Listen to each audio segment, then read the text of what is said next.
कैसे हैं आप सब। नमस्कार। आशा करता हूं कि आप सब अच्छे होंगे। इस देश में भाषा विवाद लेके हमेशा चलता रहा है, कभी गुजराती के लिए, कभी तमिल के लिए, कभी तेलुगु के लिए, कभी कन्नड़ के लिए, कभी मराठी के लिए, कभी पंजाबी के लिए। आखिर इस देश को हो क्या गया है, इस देश वाले को हो क्या गया है, जबकि वो तमिल हो या कन्नड़ हो या मराठी हो या भोजपुरी हो या राजस्थानी हो या गुजराती हो, ये सारे लोग एक ही देश के अंदर में आते हैं, जिस देश का नाम है भारत, जिस देश का नाम है हिंदुस्तान, जिस देश में हिंदी बोली जा सकती है। लेकिन हर जगह आपने ये विवाद सोशल मीडिया पे आजकल देखा होगा कि नहीं, आपको तमिल बोलना पड़ेगा, तमिल में रहना है तो आपको कन्नड़ बोलना पड़ेगा। अभी चल रहा है कि मराठी बोलना पड़ेगा। एक महाराष्ट्र सरकार के ही नेता हैं, हिंदूवादी नेता हैं, नीतीश राणे। उन साहब ने एक स्टेटमेंट दिया कि सिर्फ हिंदू ही क्यों, सिर्फ हिंदू को ही क्यों दबाव बनाया जा रहा है कि मराठी बोलने के लिए, बाकी अन्य जाति लोगों को क्यों नहीं बोला जा रहा है।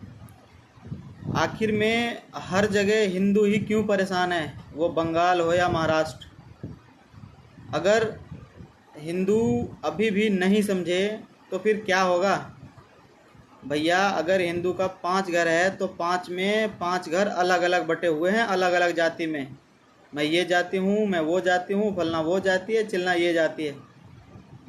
सारे भाइयों से ये आग्रह है कि भैया अब तो एक हो जाओ यार।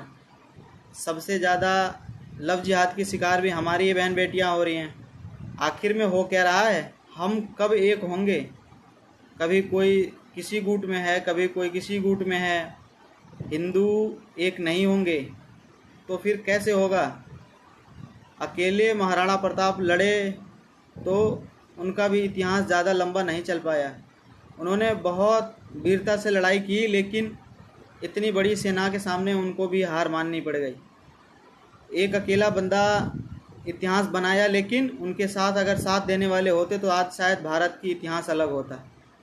तो भैया आप सब कब एक होगो, जबकि देश का हाल सब जगह का यही है।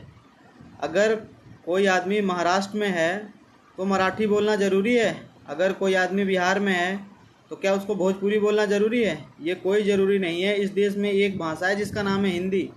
हम हिंदी से पूरे देश वाले एक साथ जुड़ सकते हैं। हाँ, जहाँ की जो भी लैंग्वेज है वो अपना बोले, वहाँ के प्रॉपर लोग बोले, कोई दिक्कत नहीं है। आपने सब कुछ देखा है, जो भी चीज़ें देखा है, लेकिन आपने कभी ये बिहार में नहीं देखा होगा कि कोई आदमी ये कहे कि तुम्हें बिहार में रहना है तो भोजपुरी बोलना पड़ेगा। ऐसा नहीं है। जो भी गवर्नमेंट ऑफिसें हैं उनमें